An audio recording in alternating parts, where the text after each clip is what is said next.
All right, ladies and gentlemen, welcome to episode number 5 of the Walrus and Comic Podcast Sports Report. Brett, it's been another boring week without sports. We got Nick here on camera. If anyone who's ever listened to the podcast want to know what Nick looks like, there he is with all his receding hairline glory. Hey! Ron told me I couldn't look at my phone, so I gotta keep my hands on the That's camera. right. That's right. Keep your hands up at all times. We want to be able to see where your hands are because.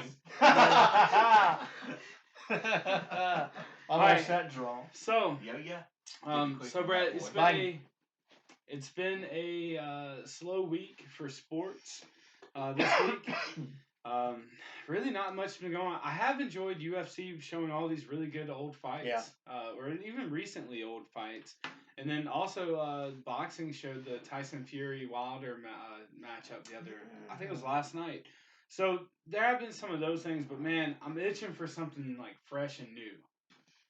I'm itching to see more of WWE's weird empty arena SmackDown and Raws. This is the goofiest thing in the world. And I don't know why they do it. I haven't actually seen the Raw from last night. But I was reading an article earlier and said that they did really big steps into making it a more presentable product. The first time they did it was awful. Well, yeah, but also remember this: the first time they did is the first time they've ever had to do that. And so when you look at that, though, AEW actually is still doing their shows as well. And I saw a comparison made. Okay. Have you ever seen the Eric Andre show? No, I've never seen it. Go home and look up the Eric Andre show. If you've never heard of the Eric Andre show, go home, look it up. WWE was exactly like the Eric Andre show.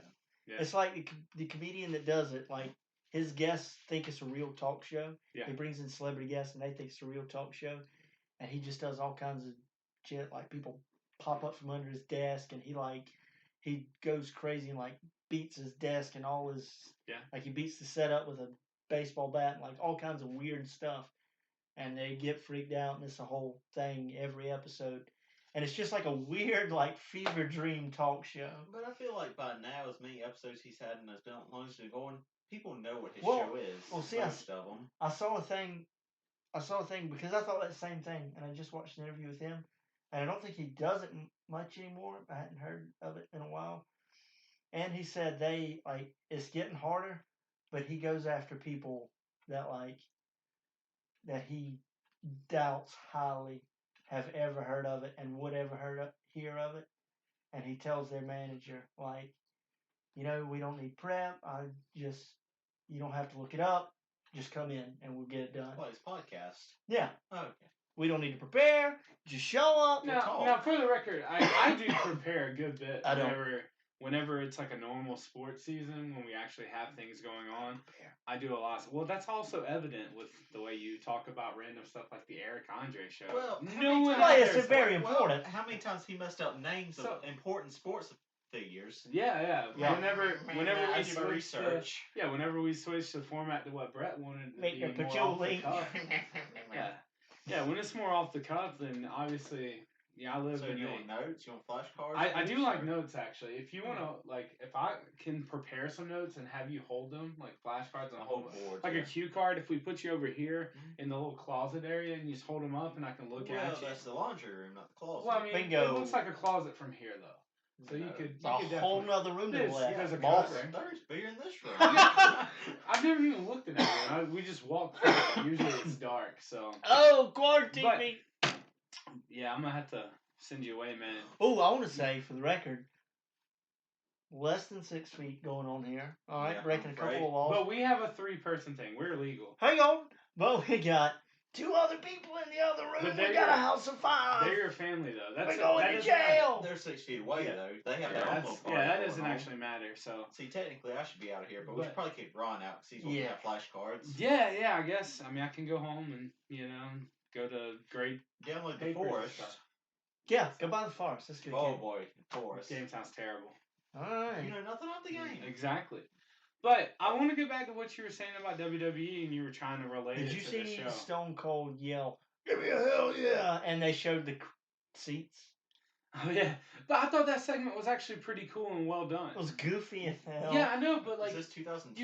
you have to do like something to do it. I thought, all right, so I got in I guess a discussion would be the way to put it with one of my friends who's a big wrestling fan. Okay, He told me his he's name stupid. his name is actually Biff. Oh, big boy! Not only Yeah. is he a wrestling fan. Oh yeah, The he big- has a tough enough video you the can big bad actually Biff. go check out. Also, can we talk about this outfit? Hang on, check it out. What do you got? With the pizza socks. Oh, going on. loser. Oh Oh, yeah. yeah. What a goober. I hope you fall down. It's looking good. But Go yeah, ahead. so Biff, he has this tough enough video that actually got the most views out of the season. He sent it in. It's pretty cool. You can check it out. I think it's Ashton Small. Like if you go check it out on YouTube. Maybe we'll get Nick to do it since he's on his phone right now. We can get him to search it out for us. Can you do that, Nick? You search it out. Well, I was finding some very important stuff out. So, but no, we discussed, and he's like, man, like WWE dropped the ball with this, and he's like, AEW did a really good job.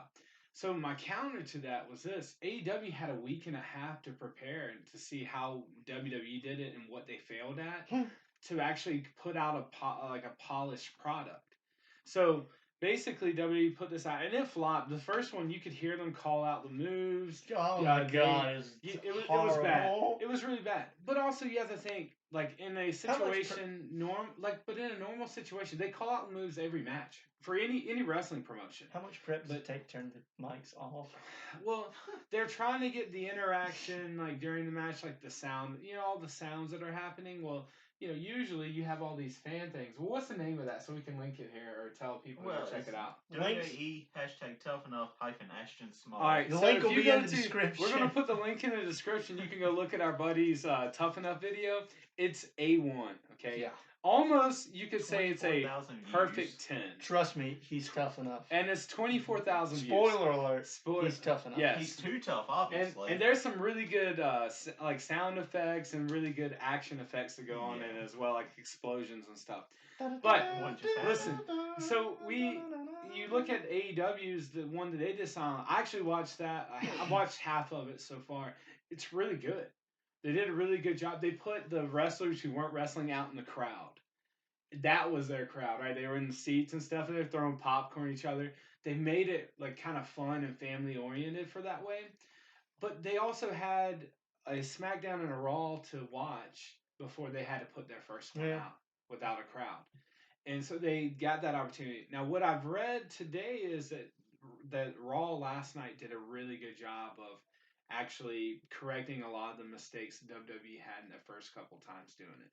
I mean, this is hard times to be around, but you know what? I'm thankful they actually have something out. Yeah, yep. I can watch it, which I try to watch every week actually. I know you don't, but it's been kind of nice having something sports entertainment oriented. It would be a weird solution, but I would almost. Do you remember the? I think it was the show after 9/11 where it was like no storyline; it was just matches. Like it just did wrestling. Man, I'd have to go back and look. I'm sure I did watch it, or unless it was the same night as the Atlanta Braves Mets game. If it was the same night as the Braves Mets game in New York, you did see it. I did not see it because I watched the Braves Mets. The only reason I saw it is WWE Network. Okay. But I think there was no storyline. They just did matches. We're entertaining people tonight. Yeah. And it was just match, and in between that, they had the promos of people talking about what America means to them and blah blah blah.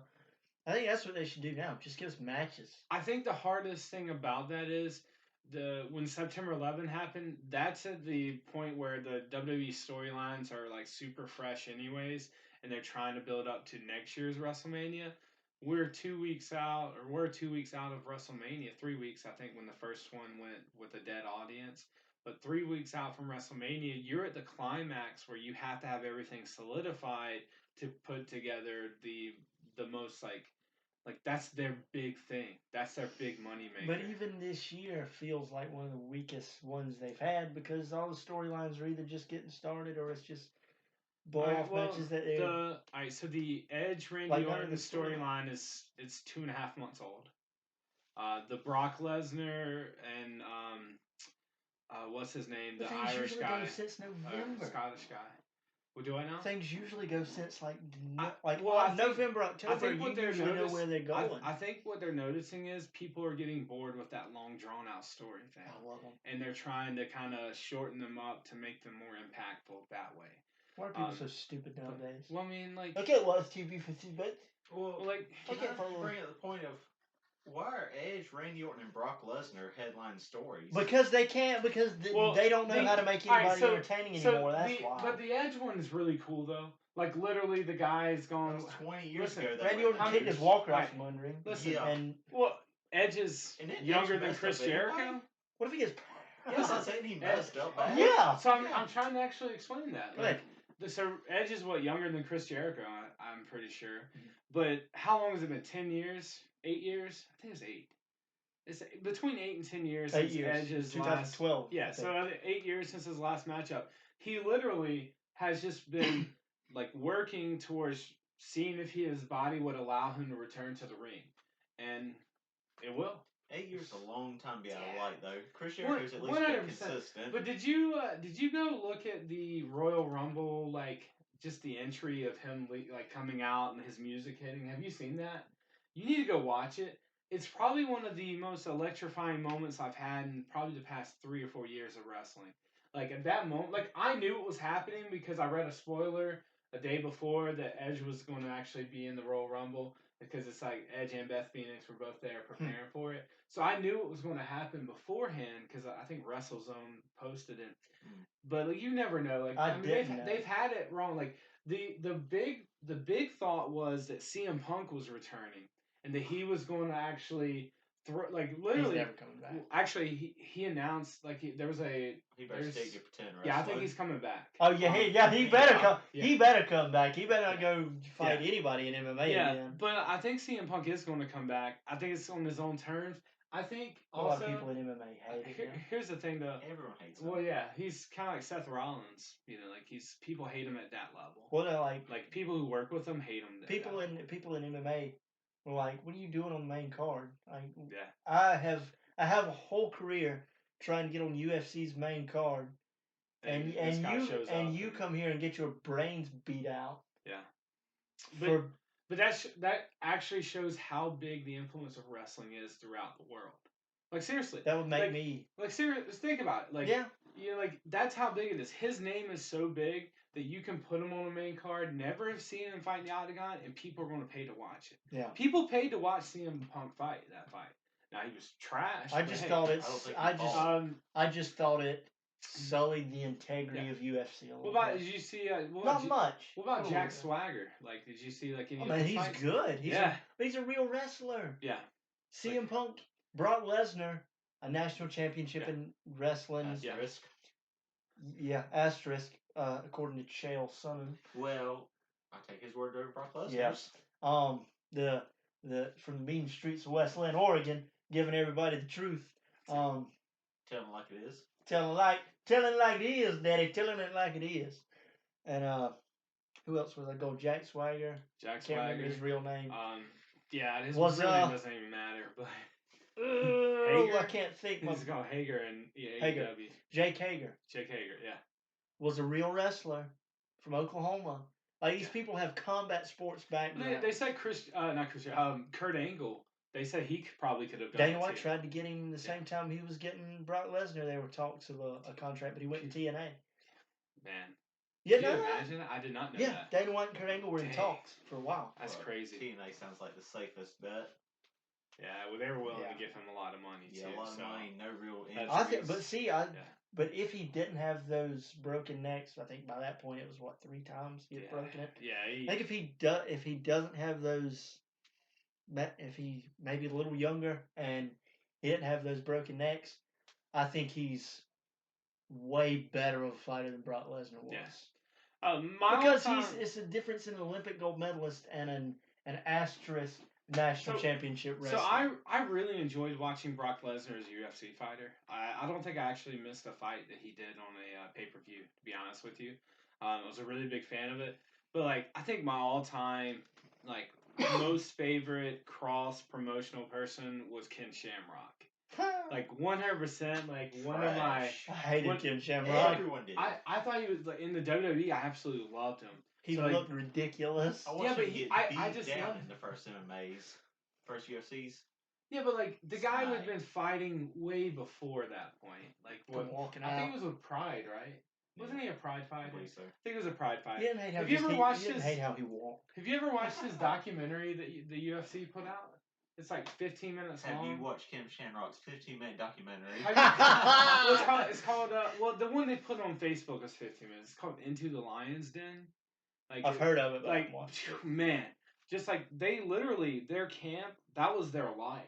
Like they literally breathe, sleep, ate there. Like but like literally you come in, like say Nick wanted to like join the team, they literally just beat you down unmercifully for So it's like a gang. a month. Yes, it's again. It was kind of like that, yeah. Well, You But get me they- into but it. when they actually started doing their events, though, like none of them lost their fights. And I'm gonna have sex Like, with it's your just- girlfriend. yeah. Then you get in. That's Then right. you get in, boy. That's right.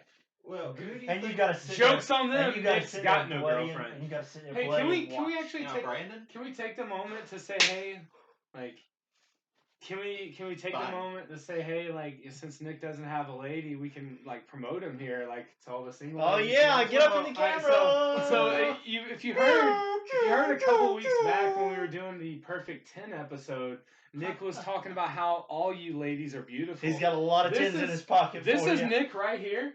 He is ready to hand out a solid 8 to you. And I think it would be a great opportunity to just say, ladies, you can send us a message on Facebook. Yeah. We can get you in contact with that lovely young The man English right man. there. The Englishman himself. Now, That is my guarantee. let's- He will give you a 10. hey, you know what? And let's give the man his due. Nick's a hard-working individual. Mhm. He slaves away at this job that's what, construction? Aren't you a construction man? Yeah. Yeah, he works at this construction company really hard Monday through Friday. Sometimes on Saturdays he works with his father. He has really good benefits. We're going to get him on the stock exchange soon. We're going to work Right. with him on that. He's just a great guy. That's So right. if you're interested, you're looking to make a move to the coastal area of South Carolina. If you want a we 10, can- that'll give you a 10. That's right. You want a 10, that'll give you a 10. Get in contact with us. You'll and be a we will perfect get you his 20. number. You two. Yes, together you make the perfect 20. And you'll probably have like kids that'll be at So, least 8s. That's Talking right. about Ken Shamrock's camp.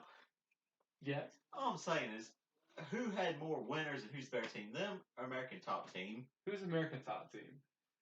It's like I'm I mean, telling I you, thought it was I'm a not. sports podcast. I'm not as MMA oriented as you guys are. Like I told you, I liked my period from like 2010 to 2015, I guess. But I don't know, like I'm not familiar with those terms. I'll be honest with you, I'm not going to be like, oh yeah, American top team when I don't know who that is. Well, you should always agree with me. You want you to just give me a name from it? All right, got you. Oh, okay, you gotta look it up. Apparently, America Top Team They- is so They good he make doesn't the remember. champions. I mean, well, Like- yeah, but apparently you have to look up who the champions are. Are they really that impactful? Team Alpha Male, I think, is where it's at right now. That's Yeah. like Uriah Faber, and they did have TJ Does Uriah Dillashaw. Faber still fight? Yeah. He just Your came back. favorite TJ Dillashaw he gives us. Cody Garbrandt is, I hate him. I like Uriah Faber. you in see the what early you saw what days, TJ Dillashaw but did to Cody Garbrandt. Yeah. I don't know. How about let's talk a little bit about So- WrestleMania? Like, Well, you got current it? title holders: Amanda Nunes, Jorge Masvidal, Kyoji Horiguchi. Past title But holders: that's Tyron a- Woodley. That's Bills- America's top team. There's a lot of names Yeah. in there that wasn't American though. Like, is that not? They train in America. Oh, okay. You don't have to be American. I'm- you xenophobe. I thought But anyway, America's top Biden. team meant you had to be American. I bet he calls it That's China kinda- virus. Yeah, that's kind of xenophobic, don't you think? Bang. But anyway, past title holders: Right, Tyron right. Woodley, Dustin Poirier, Junior Dos Santos, Colby Covington, That is Robbie a Lawler, list. Joanna Jacek. Yes, that's. America's top team has a list. Yeah. It goes on and on. I guess like it also you'd have to see like who of those people were in America's top team at the same time. Like what kind of correlation is it to? Because you can't. Usually you have can't 3 say- or 4 title holders at a time. Yeah, so like that's what I'm saying. Like you would have to look at it and be like, well, if this person's in here this time and then they leave and they become garbage, well, like that's not really a good indication. Kamaru Usman. Can I just say right now, Kamaru Usman is gonna smack Jorge Masvidal when they finally fight. He is going to smack I don't know, him. but I'm a Jorge fan, so. He's gonna. So, get are you smacked. going on record right now on the podcast saying that that's going to happen? Yeah.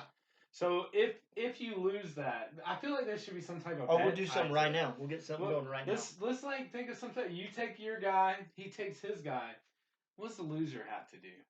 Man, you know what? Think about it. We're gonna come back to it towards the end of the episode. You two guys think about it. I would like to kind of say, because I was about to give a shout to Yoanio J being the champion when she fights. What's her name? Zhang Weilei again. She's gonna win.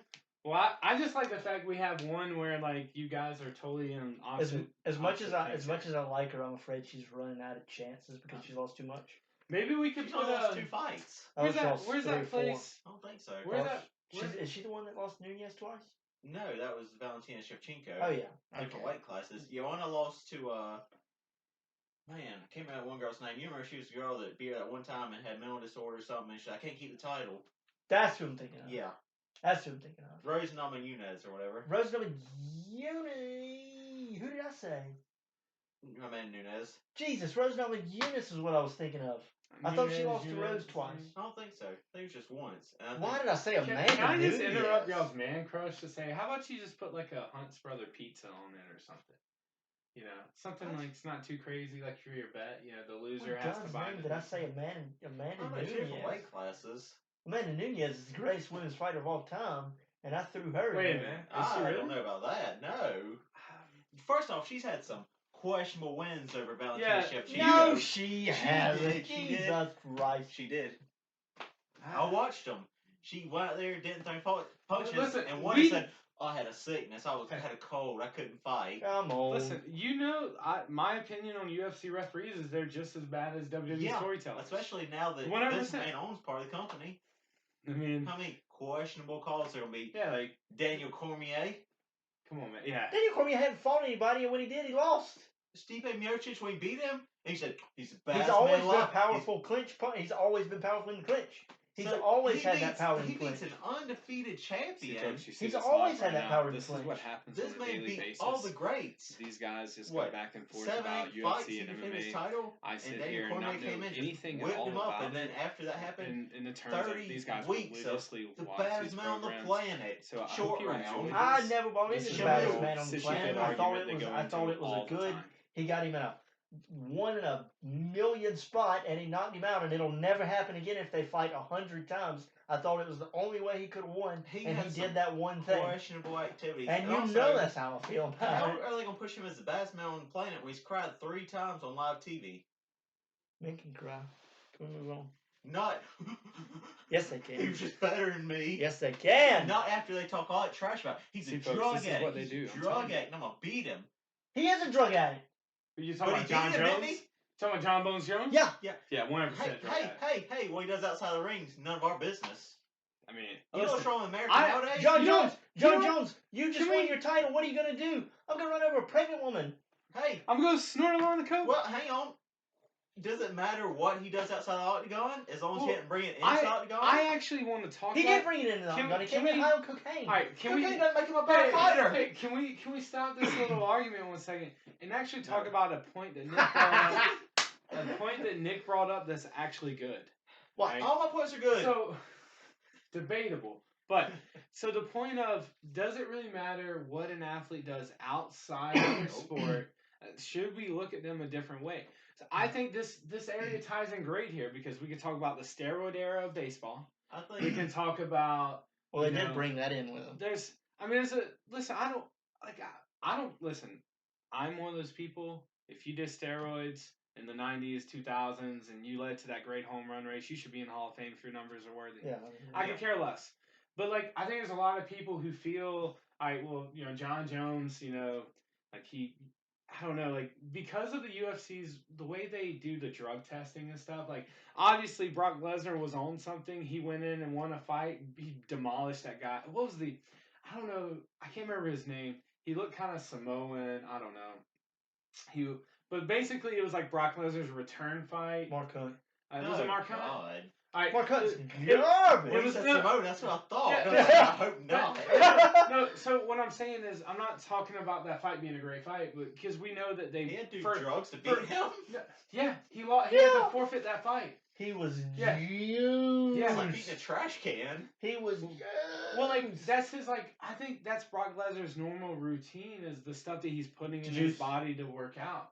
Because the FDA has a lot of stuff on the ban list that you can get over the counter or just like in your everyday supplements. Should that matter at all? Are you thinking of FDA or are you thinking of USADA? What did I say? You said FDA. Yeah. I think you're thinking of USADA. No, like the USADA's who? That's the FDA, company. FDA is the organization that regulates what's in the drugs, right? Okay, I thought you were talking about the governor of athletes. No, I can care less about it. No. Okay. But their stuff is based on the FDA. Because they have ban lists. But also, being that big, do you really got to take that many supplements if you just eat right and eat a lot of protein? Have you ever seen his workout routine? No. Like he takes this one of the things I've seen is he takes this huge tractor tire.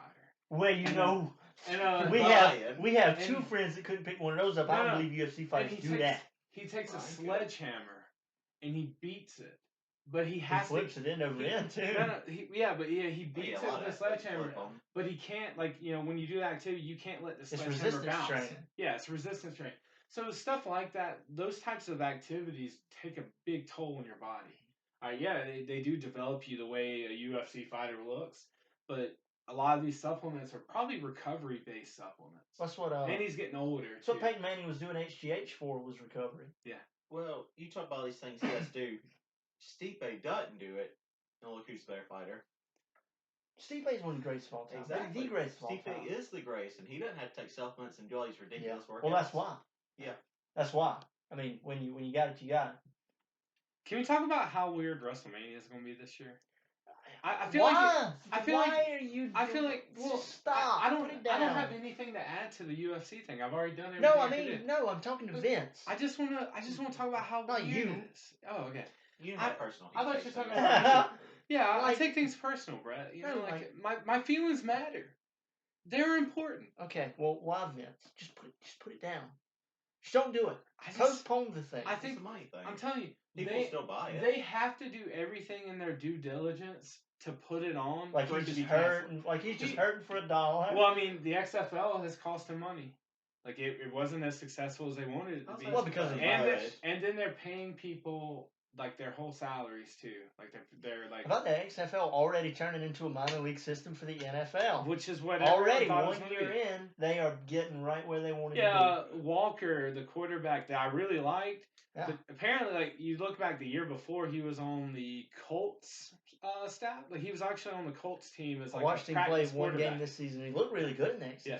I watched a couple of his games. He was probably one of the more dynamic ones. Yeah. But they said when he was in NFL, he was hot garbage. Like he played in preseason games and threw 3 or 4 picks. I think it was very. What is preseason? Yeah, but if you're throwing 3 or 4 picks against third stringers in the NFL and you're coming out and throwing very different competition. There's a big competition level, so it's going to be interesting to see where did he sign. Panthers. Carolina Panthers. Yeah, the Panthers. The Panthers are making some splashes. They released Cam Newton today. I'm happy to see Christian McCaffrey going. Today on March 24th, 2020, the Panthers released Cam Newton. All right. They picked up Robbie Anderson, the wide receiver from the New York Jets. He was a free agent. I like that signing because he can stretch the field and catch bombs if you can actually throw. Where do we think Clowney's going? I've heard 3 teams. And we can all go around and pick. I haven't actually heard any teams that are shooting for him, so you have an advantage on me there. But I can tell you his disadvantage right now is he's asking for too much money. He wants to be paid the highest paid for a defensive lineman in the NFL. He should be. Well, I mean, he's the best one. That's debatable. Is he the best one though? Okay, he's number 2. He's number 2 behind Aaron Donald if he's not number 1. So now he's number 2. Well, I think it would probably go Aaron Donald, Khalil Mack. Nope.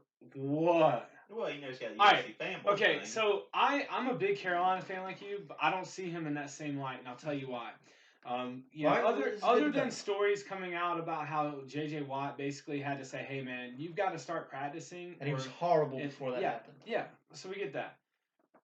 With Jadeveon Clowney comes the injuries. Mm-hmm. He doesn't play full seasons. You cannot be you can't be a top 2 best player in the NFL if you can't play a full season. Bingo. Did he miss any games in Seattle last year? He went there for 4 games or something like that. Yeah, he played part of the season with the Texans. But I know about his injuries and how he never plays anything. Yeah, I don't think we can put him up in that. Listen, he could come out and make some impact plays. We watched him have was it a Monday night or it was a primetime football game? And I mean, God, I can't remember the game. Number 2. Do it. But he did it a couple. He did it. No, he did it. He did it several times for Seattle, where he dominated offensive lines. If you were guaranteed that busted double coverage, if you were guaranteed that he got that contract and he played like Aaron Donald played when he got his big payday, then I'm saying, hey, go for it. But the fact is, he already got paid when he came out as number 1 overall pick. He got a bunch of money for that because I was like right at the end of the road there when they started making that. They lowered the salaries big time for rookies. He's made his money and he was still lazy. And the team he's been on, he came from the Texans, and they're notorious for getting their players beat up. Yeah, but they're also notorious for, at that time, having a good defense. Like, I mean, he wasn't. He wasn't the best on that defense. They're notorious for beating the crap out of their players. He wasn't better than J.J. Watt. And he might be now because J.J. Watt's older. But, like, when he was on the team with J.J. Watt, he was not the best player there. After that tall Whitney Merciless was still better than him, too, I think. No. After that tall cap and right before he went to Seattle, he could break off the line like it was... it was nuts the way he would come off. I'll give him credit in that he played that one big game where he was actually hurt. He was injured, and he played the game because it was, like, for, like, playoff seeding or whatever. I'll give him credit for that. Will he do it every game? I don't know. I think he ends up. You asked what teams we think. I think he ends up on the New York Jets. New York Giants. Your Giants, Jets. Who do you think? I have no idea. I don't know. I've heard New England. He won't go there. I've heard Jets and I've heard Giants. New England won't pay him the money. No. So you can go ahead and disqualify. I think Giants. The Jets. The Giants. Here's the thing. I could see the Giants doing that, and let me tell you why. You remember? Was it Jason Pierre-Paul? Wasn't he the guy that blew off one of his fingers? Yep. But before that, he was like one of the most dynamic defensive ends in the NFL. Like he was the guy to have on your team. Like he was like a Madden 98 overall or something. He was huge for that team. The New York Giants, I think they have Jason Pierre-Paul memory. Like they want that type of player there. Jadeveon Clowney is that type of player. But I also think the Jets, I think they're kind of in that whole mode of just bringing. The Jets will give you money. Here's the thing: does Jadeveon Clowney want to be on a team that can win, or does he just want the money? Now, I think he just wants the money. I think he just wants the money. I don't think he cares about winning an NFL title. I think he wants as much money as he can get. And if that's the case, I think the Jets will probably pay him more than any of those teams. Yeah, the Jets could win. No, they can't. Yeah, it is possible. Who's your quarterback on the Jets?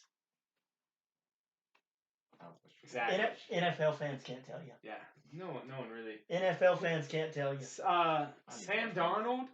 Yeah. The quarterback for the New York Jets. Okay. Now, granted, he had mono this year, so we really didn't get to see him. And then he came in and played that game and saw ghosts. Do you remember that? Yeah. Like that whole statement. Woo! Now, which I didn't think it was that ridiculous. Yeah, but it was unfortunate that Mike was on and it called him. Yeah, I know. It wasn't that crazy. It's kind of funny to laugh about. It was. But here's the thing. You go to the Jets, like they lost their number 1 receiver, right? Isn't Robbie Anderson their number 1? I think so. He's like the biggest boom bust receiver. That's what you're gonna learn about being a Carolina fan. Like, so this guy, like, if you like fantasy football, so I already know about being a Carolina fan. Yeah, I know. But like, here's the thing: if you like fantasy football, he was a good pickup to put on your bench. Because if you started him week to week, 1 week he'd give you 36 points, the next week he'll give you 3 points. He's just like, it's like a every other game type of. It's kind of like the Kirk Cousins of wide receivers. Oh. Kirk Cousins will give you a good game, God, and then the next week they'll lay an egg. And then the next week he'll give you a good game. You know who's notorious for that? The South Carolina Gamecocks. as a whole program, as right? a program. Every sport they are involved in, baseball, softball, football. And like, you want to tell me we go sport to sport, right? I mean, we're getting heated.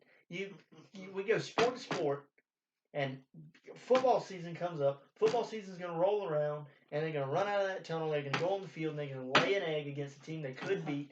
And everybody's going to say, "Oh, it's Muschamp's fault. It's Muschamp's fault. It's Muschamp's fault." Yeah. If it's Muschamp's fault, tell me this, Ron. Okay. Why does men's basketball lay eggs?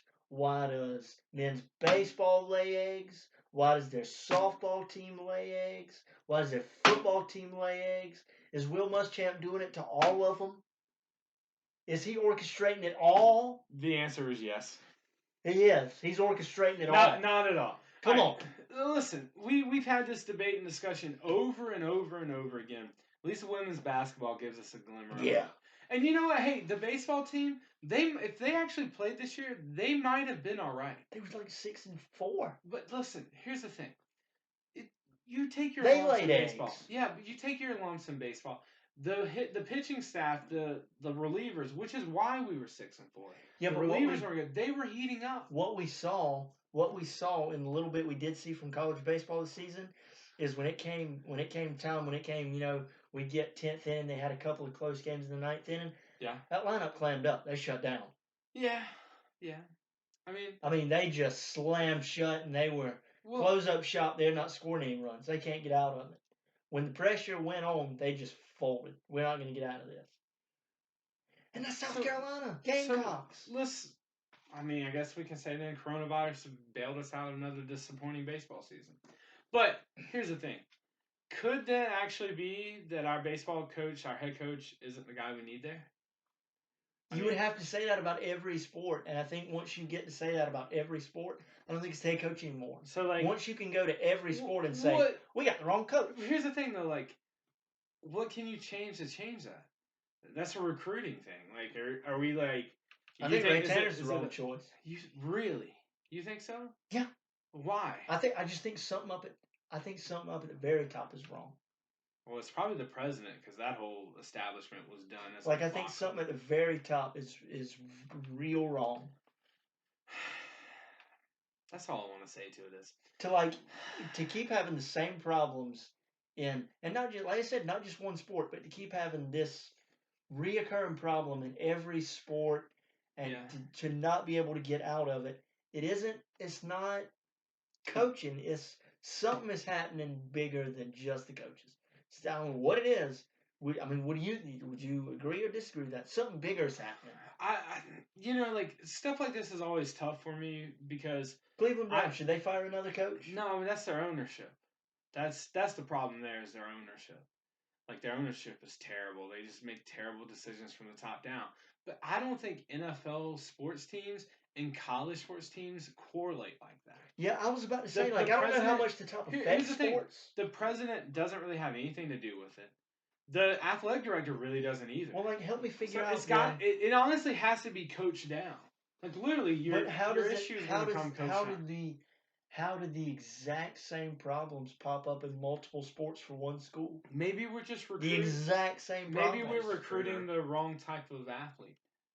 Maybe we're looking for the wrong fundamentals, or maybe we're looking for the wrong physical attributes.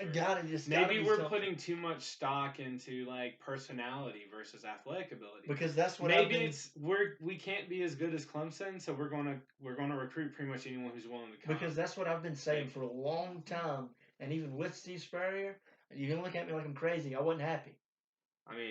I was happy because we were winning. We all winning anything big though? No, absolutely not. But it doesn't. You know what would happen? You know what happened? You know what South Carolina Gamecocks would do? They would get into a big spot and they would fold. See, you had to rile them up like this because you know that's a soft spot. They would get into a spot. Here's the thing I'm saying. If you goes back to y'all's, do you winning games or not? If you will get to win team right now, you go to Clemson, Alabama, you go to big schools, you'll go to USC. But see, he had people coming, and there was still a problem of they broke it. But for the record, Clemson wasn't a big team until Dabo. Until Dabo's fourth or fifth year. They were going to fire Dabo the year before they made it. And look what he did. Yeah. We have never had that in South Carolina. Maybe we aren't building our teams like families like him. Absolutely not. His team is built like a family. South Carolina, I'm sure, is run like a business. Probably. But get in here, do your job, and go home. Get out. You look at the way Clemson has done their football program, it is like a family. At our high school, I can actually correlate it to you. At our high school, the soccer program at our high school is like a big family. Like they do all kind of stuff together. They go out on Friday nights together. They'll go see a movie all as a team. They'll go eat dinner as a team. They'll do all these things. And what you see is it brings the team together. Hey, are we gonna have a circle jerk tonight? Is that after the movie? Is that? Yeah. Well, I mean. Well, it's not walking miles across. Oh, you guys, y'all are terrible people. Bang. Bang. Bang. Yeah, we need sound effects so we can go like bang. Yeah, actually. We actually just need Tyson Fury's bang. Bang. Yeah, Ron wasn't excited. Oh, bang. His was just American old bang. How is it? Give me Tyson Fury's bang. Bang. Bonk.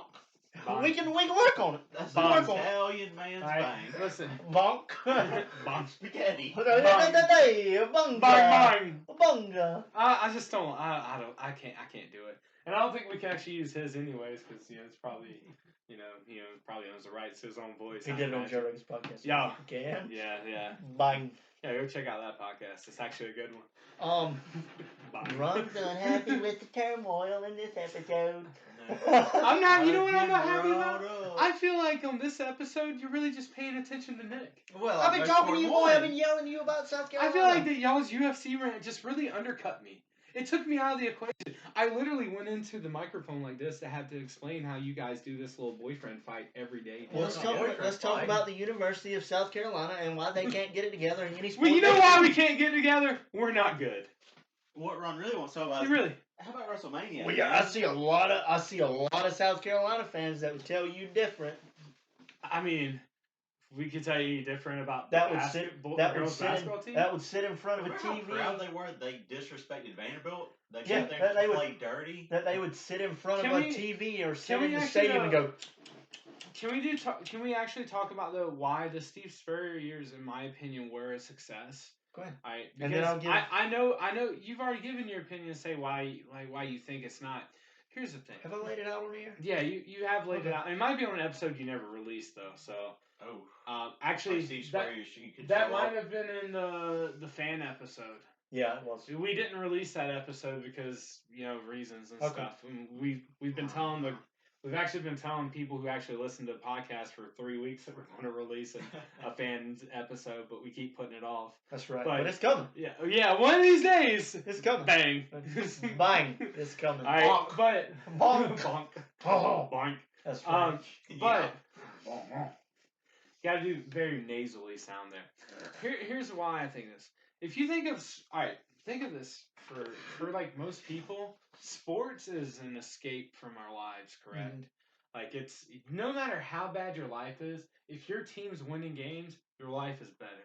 Now, listen, that's for a lot of people. I go sit at this bar on Sundays, sometimes like called Magoo's. And they have the best chicken wings I've ever had, like boned in, of course. But you guys don't like chicken nuggets. That's right.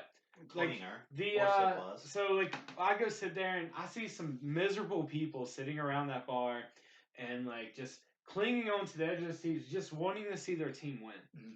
Sometimes getting that win for the week changes your outlook on the week, right? Have you ever, in the middle of football season, think about this: the high school football team we cover loses Friday night. Then the Carolina Gamecocks lose on Saturday. What's the last thing we got? NFL on Sunday. And if your team wins on Sunday, it sometimes can make your outlook on the week a lot better than if your team also loses and you go 0 for 3. So think about that. So when I say the Steve Spurrier years were good for Carolina, it was a time where we were actually winning games and winning more than 8 games a year, more than 7 games a year. Like the pinnacle, right? Those 2 to 3 years there. That was enough for Carolina fans. Yeah, it would have been awesome to win a national title, and he should have. That's what I wanted you to say. I know. He should have. But think about how much better Carolina fans' lives were, the fact that they were winning games on Saturday. Like my uncle, if you were to talk to him, he went to every game in the winless season we had at Carolina. Like he you guys tailgated with him at our tailgate. Yeah. He has only missed 3 tailgates in 25 years. And I know what that feels like because the year the Panthers went 2-14. Yeah. Do you remember that? I watched every quarter of every game. every quarter of every game. 2-14. And it's tough. And you're like, huh? But think about what were they? Do you know what their record was the next year? Because that's really what's more important. Because then you got to go 2-14, and then if you get like 6 wins the next year, you're like, hey, this was a better year. Yeah, that's right. And you see what I'm saying? Yeah. So I think for a lot of Carolina fans, Steve Spurrier was really good for the program in that way. Now, can I give you some names? Sure. You want to give me some names? Alshon Jeffrey. Alshon Jeffrey. Wait, I got you. Stephon Gilmore. Marcus Lattimore. Melvin Ingram. Let's see. DJ Kenny Swearinger. McKinley, who he wasn't on the team then.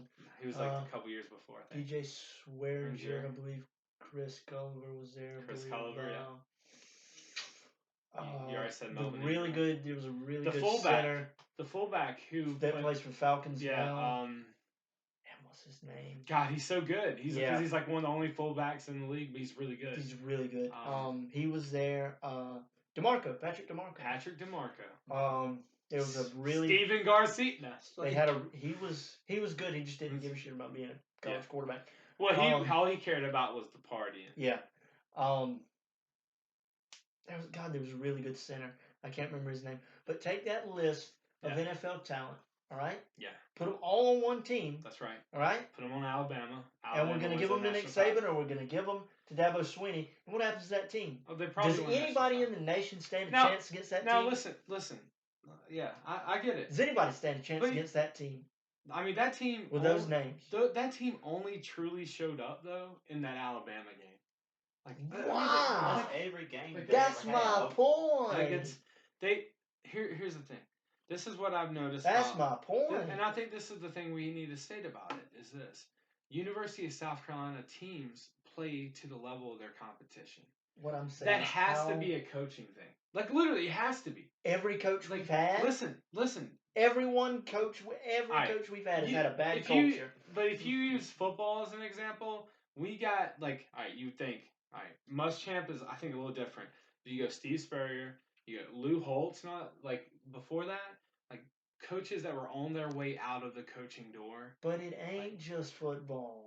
I mean, it's other sports, I guess. We have a good we always play down. Important skill. We always play down. Yeah. We've always played down, and you're telling me. But we always play up too. So what we should do is we should schedule the top 10 teams for every sport. So now you are here trying to convince me that every coach we've ever had at the University of South Carolina has built a culture of only play to who is across the field. I think that culture has just been in place for so long because our school has never really been a winning school. I think because of that. Well, what do you do to get it out? Just go out there and have fun, fellas. I mean, slap. There's got to be a way to get it out. I mean, if I had that answer, or if you had that answer, I'm pretty sure we wouldn't be begging people to watch our podcast and. Listen, once again, we'd like to thank you for tuning into the podcast. What he's doing. But anyway, hey, change that culture, get a whole new coaching staff all across the board, get new blood in there. We have. Well, obviously, you aren't doing something right then. We have gutted a lot of coaching staff. But hang on. But then it also comes in the fact that, we're not historically a winning team, so who's going to go there? Here's the thing, right? How many aggressive coaches can be like, I don't go to a team that's all right. Well, think of this. There are groups of schools that are historically at the top of different sports, right? So you look at right now, you have Clemson, you have Alabama. LSU historically has just been an outlier team. They won the national title because they had Joe Burrow. No, they won the national title because I think their offensive coordinator was probably one of the best things that they picked out there. They did have Joe Burrow. They had a defense. LSU's usually national. But they've won 2 in our lifetime. Ohio? So we have. I mean, Ohio State's top 5 all-time program. We can say LSU is like. I don't like it, but they're an outlier to the top 5. All right, they're in the top 10 of schools that consistently play well in football. Right. Ohio State, all right, consistently play well in football. They have a culture that is winning. Now, what I think is interesting is if you look at this, think about my middle school, high school years.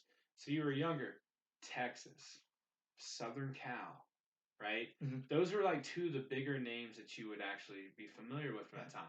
Now they've kind of died out, right? Mm-hmm. Like, where's everyone want to play now? Alabama, right. Ohio State, Clemson. So they go through these different. It's like a little cycle they go through, right? Mm-hmm. But we, in fact, don't.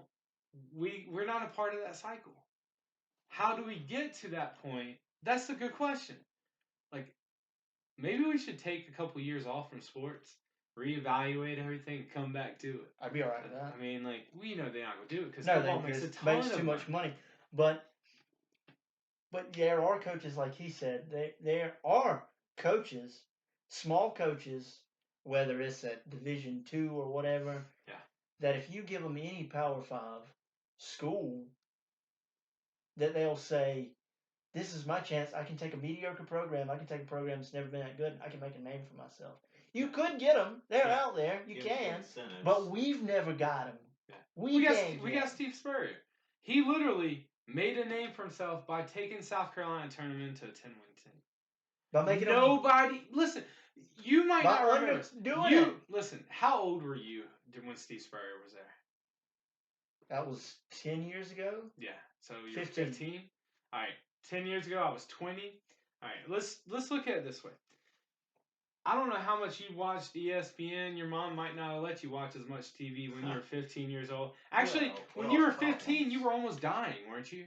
Yeah. You almost died. So you probably don't remember much about that. Can we have your point? All right. Can I put yours? My point is this. You probably don't remember this, but every ESPN person was like, what in the world is Steve Spurrier going to South Carolina for? He's going to ruin his reputation because South Carolina is not a program you can turn around. He went in and turned it around. You can't argue, yeah, he should have been a national champion. Yeah, we should have won a national title. You still can't argue the fact that some of the highest points of the University of South Carolina's football tenure was during his time. He turned them around. I'm not arguing. He made them a national thought. That's People actually watched highlights. I remember us being in the BCS countdown every Tuesday night. We were in the top 10. Hey, our little emblem. I remember watching the BCS countdown on Tuesday I was on the 50-yard line when we beat number 4 Ole Miss on a Thursday night. I remember I skipped school. I skipped the fraternity event, and I went to the game. I think I even stayed with a buddy from Andrew who's actually up there. I stayed the whole weekend. I remember going there, sitting on the 50-yard line, like, this is it. I remember going to the Alabama game, going to College Game Day, camping out to get on TV. I did all that stuff. Then you go tailgating and everything like that. Some of the best times of my life came because of that program winning. I'm not arguing that. So his glory days were Steve Spurrier, and that's why he has infinity for him. Well, that was also when I was 20, 21. Not what I'm arguing. I had the greatest times when he was the coach. You're right. Not what I'm arguing. I do remember watching, like I said, BCS Top 10 countdown. I think it came up like just like the playoffs do mid-season. Okay. They started doing the BCS Top 10. Where are we going to put them this week? Just like they do playoffs. And they had the top 10 board, and they started counting people down and putting them in BCS bowls and doing all that. And I remember South Carolina being on that TV show, and it was the first time in my life that you could hear them be talked about on ESPN like that. And I remember that. But what I can't wrap my mind around is even then, even on BCS shows, like, we're getting talked about like Alabama. We're getting talked about like LSU. Yeah. We're getting talked about like Ohio State. This is insane. This has never happened before. This is fantastic. And then we get out there, and we're number 6 in the country, and we're playing a home game against 2 and whatever Vanderbilt, and we lose 17-6. Yeah. What did we do when we ran out of that tunnel? We used all our energy in the game before. All right, honestly. An NFL roster of players couldn't do it from week to week. Time out. I'm gonna tell you some coaching here. Okay. There's some times where you play a game that's so important that you use all this energy up to where your next week you can't get it back. Like, listen, that's something you can't break in coaching. Like, I literally don't. I don't know how unless you unless you're like, if you take away any type of semblance of you hate this program or you hate this team or you've got to beat them, that would be the only way to take that away. All right. But I'm telling you, I've coached cross country, I've coached track and field, I've played high school football. We've went in and played out of our minds against a team we should never be with, and we beat them. And then the next week, a team we should smack. We just don't have any energy. Practice is dead the whole next week. Everybody's body hurts. You exert so much there that you can't do anything right really the next week is what it feels and like. it happens so consistently at this one program, like it doesn't happen anywhere else. Wait a minute now. All right. They're a high school football team. You can go down a list. Vanderbilt. I'm not saying it's Ole never. Miss. I'm not saying it's never happened to them. It's just not what I'm saying again. You see what I'm saying? No. It happens to every team, but does it happen as consistently as it has happened to South Carolina? I think so. South Carolina plays like a high school football team. But here's the thing. Like, and then he's going to agree with you because he's your best friend, and y'all are like doing this with each other. No, right? This is really the thing. We only care really about South Carolina, so that's why it's such an important thought to you. But if you go back and you look at other teams in football, like there will be. I know they do it. Yeah, I don't think they do it as consistently. I think Vanderbilt does. I think Ole Miss does. Vanderbilt. You compare us to Vanderbilt. Listen, it doesn't matter. We are Vanderbilt. We are Vanderbilt. We are. Yeah. Listen, as SEC wise, Ole Miss, they had their 2 to 3 years of prominence. SEC's trash. And then they got in trouble for recruiting violations. That's why they were so up there. But beyond that, they weren't. Arkansas had 2 or 3 years. You know why? Because they had Darren McFadden as a running back, and then they had the other guy who was a running back for the Dallas Cowboys, Felix Jones. They had Darren McFadden and Felix Jones in the same backfield. All right, they had 2 to 3 years of competing, but historically they suck. All right, we used to play them every year because they were our permanent rival when we came in. All right, Ole Miss, Mizzou. All right, Drew Lock, he win you a few, lose you the big one, or win you a big one and lose you a little one. Mm-hmm. Same thing there. All right, we can't say that about Alabama. There was a time though where Alabama was bad. Right? Oh yeah. We remember it because you had the Bear Bryant and he was great and all. It was between years after like, Bear Bryant. You never wanted, you do not want to be the guy who takes over after a big guy. Yeah, a big guy. Because it's going to be a valley. Yeah, so their time will come this. I always thought South Carolina should have made that hire. God, what was his name? When Steve Spurrier left, the guy that did interim coach. The offensive line coach? Yes. And, oh man, I can't remember his name. What a guy though. Oh, I actually met him. Because he put energy into that program. Did I ever tell you that I did walk-ons at the University of South Carolina? You haven't told the people. Okay, well, I don't talk about it much, but when I went to do walk-ons at the University of South Carolina, I was going as an offensive lineman, 6'1", 375. Okay, that's where I was at, and actually made it through a couple more. There's like different rounds you do, right? So I made it through the first one. Made it through the second one, going into like the third one where I'm actually taking snaps. Like there's a quarterback taking snaps under center from me. There's a guy I played high school football against from Socastee High School. He was like a rival for Georgetown at that time. So like we were talking. We had to hang out because got to be close because I got to make him look good. He's got to make me look good, type of thing. He's like, man, it's kind of funny how we're doing this. Well, when I went in to do the walk-ons and stuff, I actually talked with that guy. He was a coach on the staff. He's been there for a little while, and he was like a super cool dude. He's very motivational too. You wanted to play for him, and the team, you could tell the team wanted to play for him. But after that horrible Steve Spurrier weather, I don't know what he was thinking. He drove us into a wall the last year he was there. Yeah. How hard did they play for that guy those last few games? Oh, I mean, here's the thing. Most athletes, I could say 75% of most teams, there's a lot of pride on that team. Right? You could still be losing. Listen, we went, my senior year of high school football, we went 1-9. The only game we won was against St. James. We got smacked by Myrtle Beach, whose quarterback, you might know this name, Everett Goldson. Yeah. Notre Dame, and then the Florida State. Yeah. Everett Golston of the Myrtle Beach Seahawks. We played against him, and he put up like 57 points or something on us. Okay. But even that one game we won. We won by I think we won by 2 points or 1 point. I think we won like 7-6 or something. What's the skill gap playing against a guy like that? What is it like being on the field? Like, can you how? All right, so how immediately do you tell he's different? Okay, so I play offensive line, so I got to watch him more because obviously I wasn't a defensive player. But when the guy took the snap, he was so fast. He was the fastest person on the field. Right. No matter what. So he could make a move that was so fast it would just make people who are good tacklers look silly. And he could throw a ball. He could stand from the 20 and throw it to the end zone. And like you realize when you're on the field like somebody like that, like, oh, college is a different level. So you know how much different high school sports were. This guy's out of my world. Let me tell you this. Everett Goldson took over as a starting quarterback with the Myrtle Beach Seahawks in the 8th grade.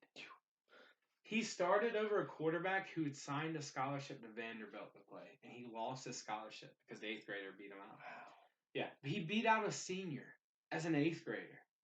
Wow. Right, and played boom, boom, boom, boom. I don't necessarily think that should be a reflection on the other guy, though. Yes. Well, apparently Vanderbilt thought it was. Yeah, that should have been a reflection on the other guy. Yeah, he's got his scholarship. Listen, that region, because maybe that 8th grader is just something you've never seen before. I don't know if this name actually rings a bell for you. And it's around the same year. So Myrtle Beach had a couple guys. Everett Golston. They had a linebacker. His name was Bruce Taylor. He played at Virginia Tech. All right, big enough to make it there. Okay. Conway, I can't remember their quarterback. They had a wide receiver though. His name was Junior Hemingway. Played at Michigan, and actually ended up, I think, got drafted. He made it on the NFL roster, and he never really panned out after that. But literally in a scrimmage, okay, this is a scrimmage game against Conway, Georgetown versus Conway. He goes up on the sideline, sticks his hand up like this, grabs the ball with 2 fingers, and just pulls it in for the first down. And I'm just like, this is a scrimmage. Yeah. But a game changer like that makes a difference. Right. South Carolina, we can get a few of those, right? You know, we can get an Alshon Jeffrey. You know, we can get, Marcus Lattimore. Marcus Lattimore, if he doesn't have those knee injuries, Marcus Lattimore is a name we're talking about in the NFL. He is like. He would be the San Francisco 49ers guy. Did you see? He would be. I'm like a bold statement. Yeah. If he pans out and he doesn't have those knee injuries, he is to the San Francisco 49ers, or let's say he doesn't have those injuries, he gets drafted earlier. Yeah. So maybe he's not a San Francisco 49ers. Yeah. But let's just play with the 49ers because that's who drafted him. Yeah. All right. So we'll just, for the sake of this statement, say the 49ers. Yeah. He would have been to the San Francisco 49ers what Adrian Peterson was to the Vikings. Like, he was so good in college. He made people in Alabama look like you're talking about. Yeah. Like, he made top college defense. Hey, I remember look ridiculous. I remember people crying when he got his knee injury playing against Tennessee. I wasn't at that. It was so horrible. You know, I usually go to almost every game. I wasn't at that game because it was cross country's state title thing. So I was in Columbia.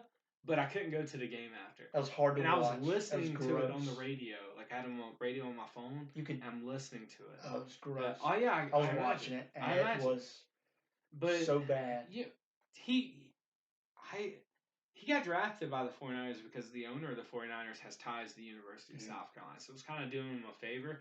Also, the reason why he never played in a game, another favor, because he got that insurance settlement. He got a good payout.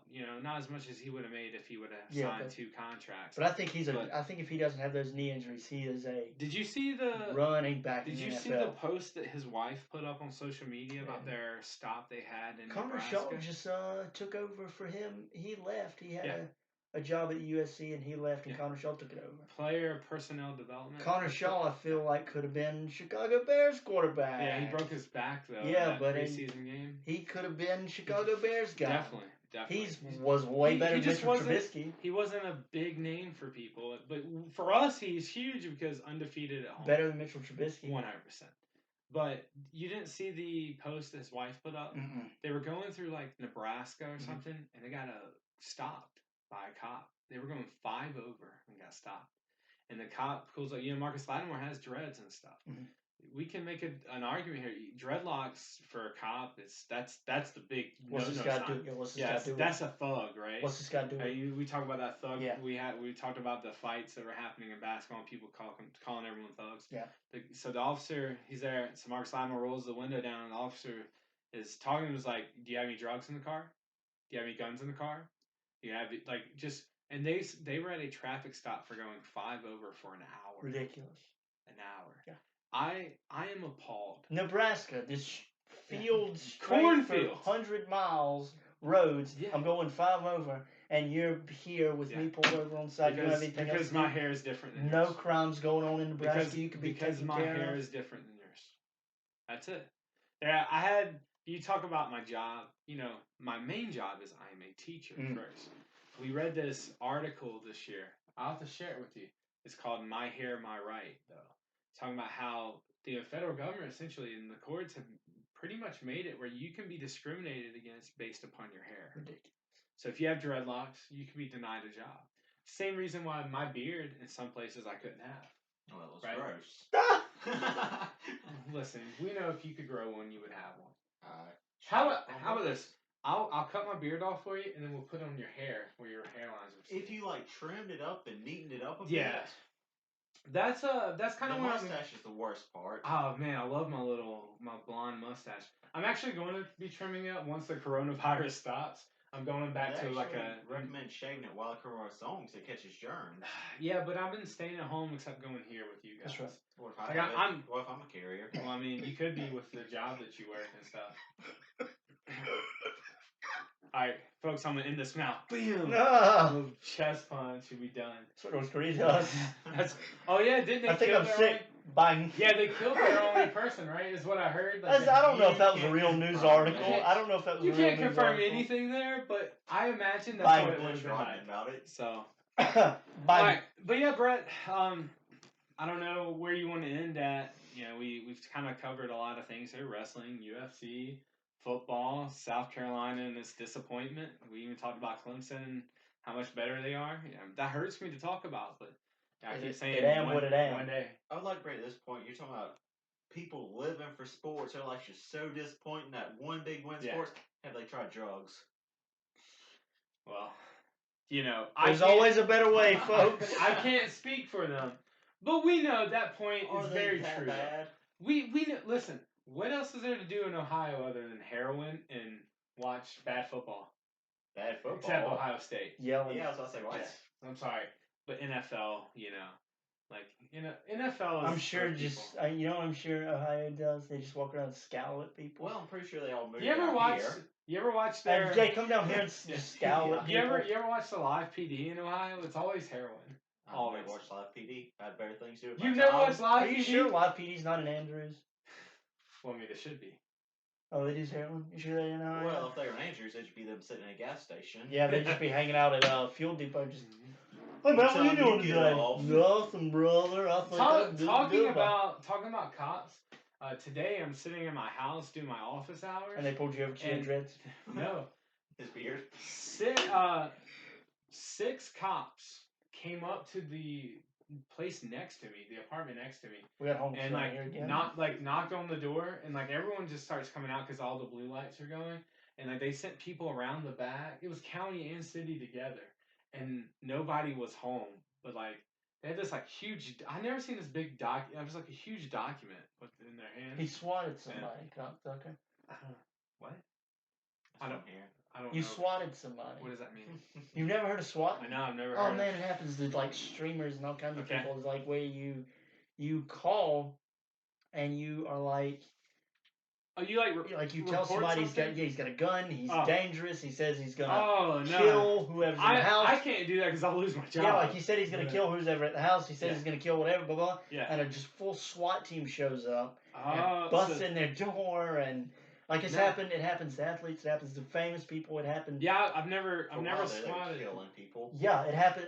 There's own streams of you'll a stream. I imagine you get a lot of money doing that. You got a jail. The other guy goes to jail for a long time. Yeah. I think you might get attempted murder. Yeah, I believe so. But I've seen streamers be playing games, and you'll hear just something going on. happening? And then they'll just go back to playing it, and all of a sudden, bam! Their bedroom door busts open, like 6 guys in full arm and Oh my gosh. guns come in, grab the guy and throw him down, handcuff him. Talk about And dedication then they have to to win a game. Yeah, and then they have to take you outside, and of course they ask you. Yeah. And you're like, God, I'm But sorry. hopefully you don't die because you have your headphones. Like, I don't know about you. But Yeah, you they have your bust headphones in, over here, like, I and can't they're hear telling anything. you, put your hands up, put your hands up, put your hands You just- up.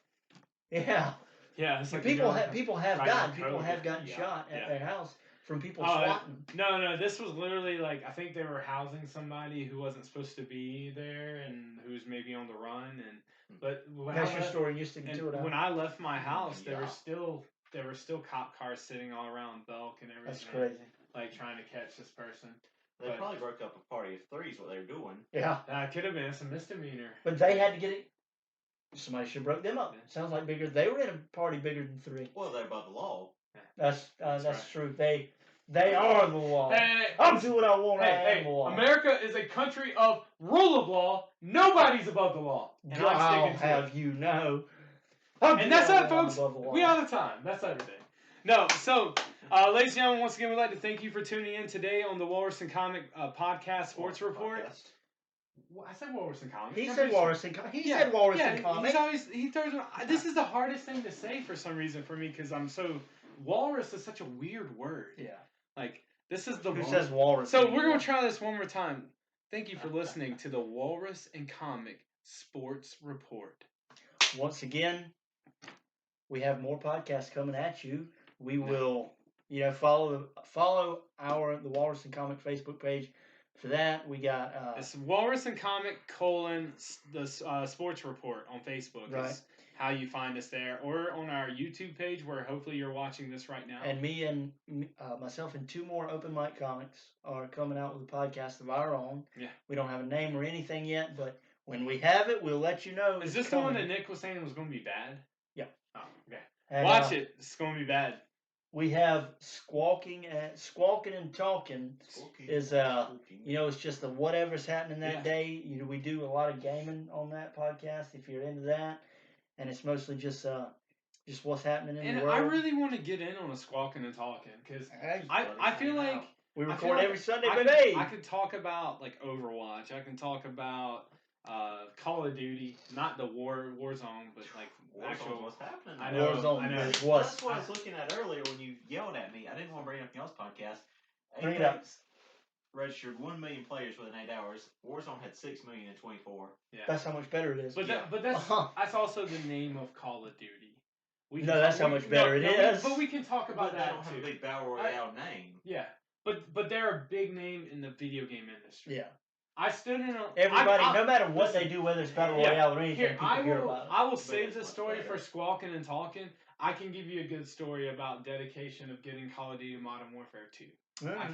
I'll say that. So tune in to a Squawking and Talking episode. Join us for that one. Join us for this one. And like I said, just stay tuned. And we're gonna have a 3rd one coming at you. A lot of stuff you can do during this quarantine, no matter how much it lasts. We are gonna be here. We're gonna be giving you content. We're gonna be entertaining the people the best we can. We will see you next